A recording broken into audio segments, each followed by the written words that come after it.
Sunana Umar Adamu, ɗaya daga cikin ɗalibai jami'ar Amarin Abacha American University da ke Nijar, amma ina gabatar da bincike na ko in ce research kenan na digiri na biyu a nan Gwale Veterinary Laboratory ko in ce Veterinary Clinic.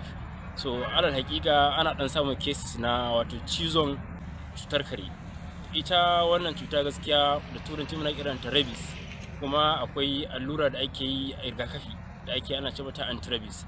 To alal hakika matsalar ma shine har yanzu mutane ba su ma san ma cewa akwai wannan cutar ba, kuma cutar nan tana bullowa a ƙauyuka da ɗan dama a nan musamman nan cikin jihar Kano.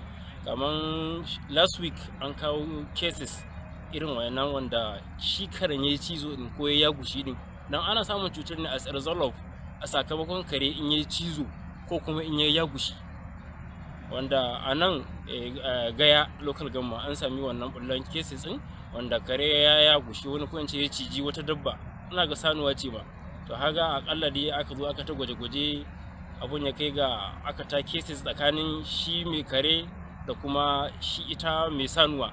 Akalla dai haga wannan sanuwar daga baya an samu labarin cewa wannan sanuwar mutuwa ta yi as a result of wannan karen mai dauki da wannan cuta din ya ciji wannan ita sanuwa din. To ana kira ga mutane da Allah a taimaka wa al'umma a yi wa karnuka rigakafi saboda a samu a tsira tare a gudu tare. Dan saboda idan ka samar da yanayi mai kyau ko environment ko kuma dabbobi masu lafiya, to ba wai familin ka kaɗai ka kare ba, ka kare al'umma ne ga baki ɗaya.